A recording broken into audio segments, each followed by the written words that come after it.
ইরানে চলমান বিক্ষোভে গত বৃহস্পতিবার রাতে শুধুমাত্র রাজধানী তেহরানেই ২০০ জনের বেশি বিক্ষোভকারী নিহত হয়েছে বলে জানিয়েছে যুক্তরাষ্ট্রের প্রভাবশালী সাময়িকী টাইম ম্যাগাজিন।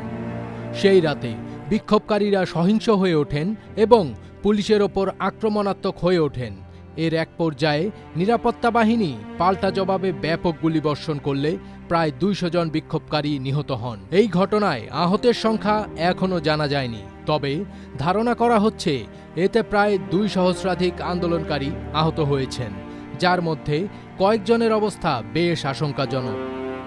টাইম ম্যাগাজিন শুক্রবার ৯ জানুয়ারি এক প্রতিবেদনে জানিয়েছে, নাম গোপন রাখার শর্তে তেহরানের এক চিকিৎসক তাদের জানিয়েছেন, শুধুমাত্র তেহরানের ৬টি হাসপাতালে ২০৬ জন বিক্ষোভকারীর মৃত্যু তথ্য রেকর্ড করা হয়েছে, যাদের বেশিরভাগ গুলিতে প্রাণ হারিয়েছেন। সাময়িকীটি জানিয়েছে, যদি মৃত্যুর তথ্য নিশ্চিত হয় তাহলে ধারণা করা যায় ইরান সরকার বিক্ষোভকারীদের দমনে কঠোর অবস্থান নিয়েছে।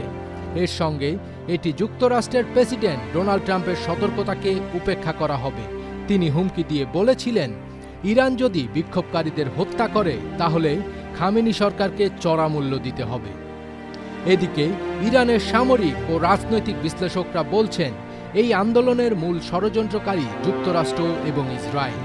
তারাই মূলত এই বিক্ষোভ উস্কে দিয়েছে এবং এর অর্থায়নও করছে।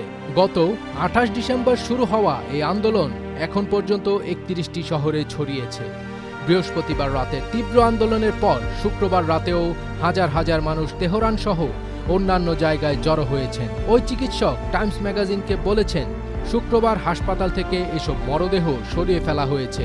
তিনি জানিয়েছেন, উত্তর তেহরানের একটি পুলিশ স্টেশনের বাইরে বিক্ষোভকারীদের মেশিনগান থেকে ব্রাশফায়ার করা হয়েছে। সেখানে অন্তত ৩০ জন গুলিবিদ্ধ হয়েছিলেন।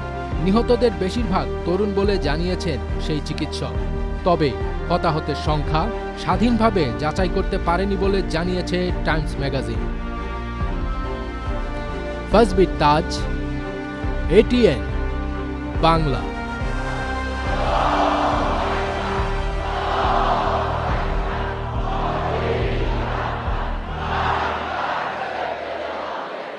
ما در مقابل دشمن کوتاه نمیاییم.